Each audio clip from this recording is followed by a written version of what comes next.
The Portland protests are still going on, and those protests were inflamed by Donald Trump basically putting federal agents in black vans riding around snatching people off the streets. This wasn't even necessarily on federal property. This was being done against what the governor and the mayor, at the very least, explicitly said over the air that they wanted. Not to mention, it's massively unhinged regarding a president and what the president believes his powers are. Especially when you look at this in a larger context, that it's very possible that this is being done purely for political effect, purely for this notion of law and order that he wants to run in or run on. And even on some degree, maybe even wanting to inflame the protests to make arguments that he needs to take certain executive orders as a result of the protests that he himself is inflaming. Well, the public itself wasn't necessarily going to stand for that, and the public came out in larger waves with moms putting their bodies on the line, being tear gassed. In even one case, a very naked woman scaring off a lot of officers who were terrified of her vagina. In this very specific case, we have somebody who I've been on their show, actually, Combo Couch, who was out there doing a bit of reporting and doing a bit of journalistic work. And they are showing a terrifying video of what was taking place on the streets that mainstream media doesn't necessarily entirely engage on it in an on-the-ground way, where you could see what the agents themselves were doing. Sometimes they posit this in the kind of questioning way. Some people accuse federal agents of X. They weren't accused of anything. They were doing. It was very clear that that's what they were doing. The president of the United States said that's what they were doing and bragged and boasted that he was going to expand this into other states that he didn't necessarily like what those particular political institutions had decided would be the best course of action. Whatever happened to the states' rights people or the libertarians who were screaming about, oh, this is an overreach of presidential authority. The president is basically setting up their own force who's explicitly listening to his will, going through and snatching people off the streets. Some people will make the argument once before that they were doing this anyway and nobody cared about it, and people start seeing more about it now that it's Trump and now that it's Portland. Either way, it behooves anybody that believes in any notion that federal government overreach and this overtop use of force is problematic, should be against the talons of force that these guys use, and should be looking to in any way degrade the legitimacy and the credibility of the violence that they put out on protesters.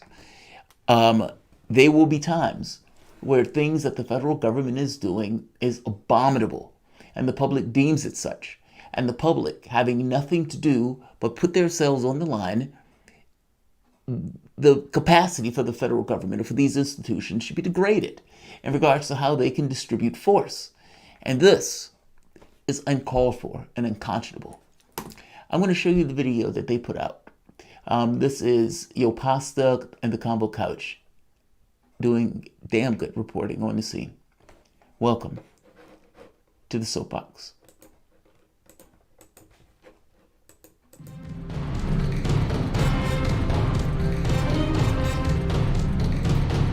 Oh my God. My name is Jamarl Thomas. This is the Progressive Soapbox. Guys, if you dig this content, please like, share, and subscribe. You can always support this content through PayPal or Patreon. I saw this video on Twitter. It was put out by, I'm going to butcher her name, and I apologize greatly. Fiorella Isabel. Now, I've been on their show, Combo Couch. It is a great show. And I did miserably at it. Look, any game that I get in, I just kind of assume I'm going to win. It's my assumption. Firstborn in the family, there's certain issues associated with that where you just kind of get accustomed to it in an implicit way. Not to mention you add in chess, you add in success, etc., etc., etc. You just kind of take it along with you in other areas. And you get realistically brought down into reality that you're not necessarily going to win all this stuff. And I did not win the game to which I was playing, but awesome show. They were on the ground reporting in Portland. Take a look at this video. And this gives you an idea of what was taking place. We're inside this vehicle. Oh, look, there's feds right here, right in fucking front of us. Where? Right here. Jesus Christ. Look at this off the front. They're feds right here. Can we turn the lights off? Can we turn the lights off in here? Turn the lights off inside. Oh, this is trip, Dude, this bro. is nuts. Make sure the doors are locked. Don't let them get in here. Make sure all the doors are locked. We're behind enemy lines right here. All right, look at these things. This is nuts. We're totally behind enemy lines right here. Oh my god, dude. Okay, look, they're looking in here. Watch out, watch out. Don't say a fucking word. Don't say a fucking word. Whoa. What's up? Okay, we're inside this vehicle. Oh, look, there's. They're. All right. A few critiques. And I'm not being serious, so I'm not being serious. You got to cut the lights off earlier, dude. You can't. You got to cut these lights off earlier. And I know you can't think of this in the moment. It's too surreal, right? Like, whatever you do on a normal, typical day, whatever you do, you spend 99.9% of your time doing something either that you have to do for work, have to do for family, maybe something that you must do for your own self and sanity. But this becomes utterly and entirely surreal because in this particular moment, you are under threat. You have people who are pointing guns at you. And even though you're not doing anything wrong, they have sovereign right to dispense force in this situation. And they most likely would get away with doing so. You know that, meaning your life is on the line and you don't necessarily have the backing of any kind of institution to keep it safe. They're coming towards you. What do? Well, your first thought is, shit, cut the lights off, right? We need to, not be seen.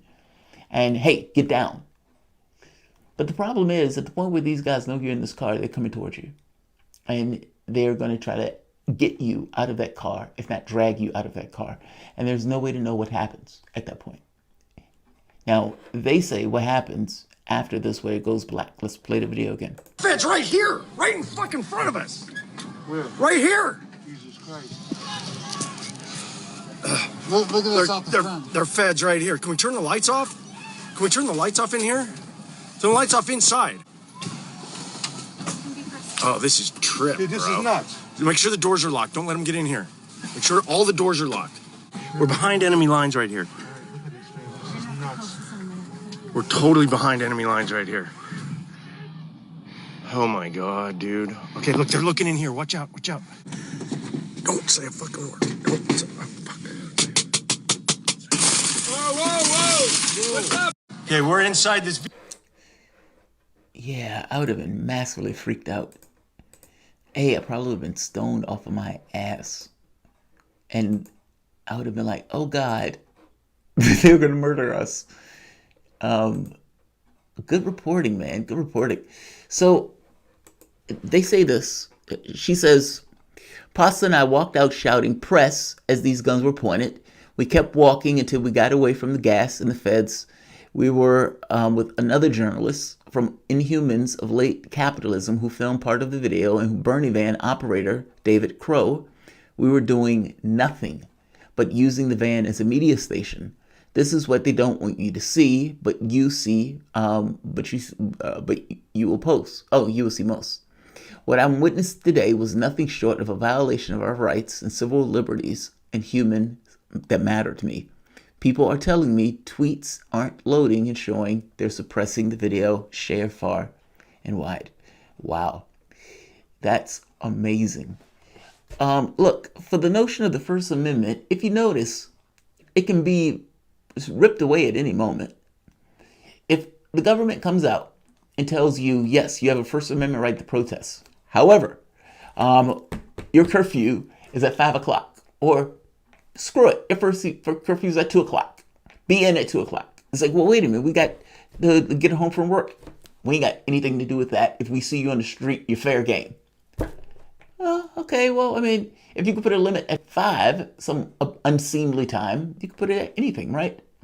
And what does it mean for any notion of a First Amendment if that is allowed? In this situation, they were cracking heads using the notion that this was a riot. They were in their car. They busted the windows of the car. What justification was there to do that? Explain that to me. Even if you knock on the windows, is there anybody in the car? Something you could do. You can even be gruff about it.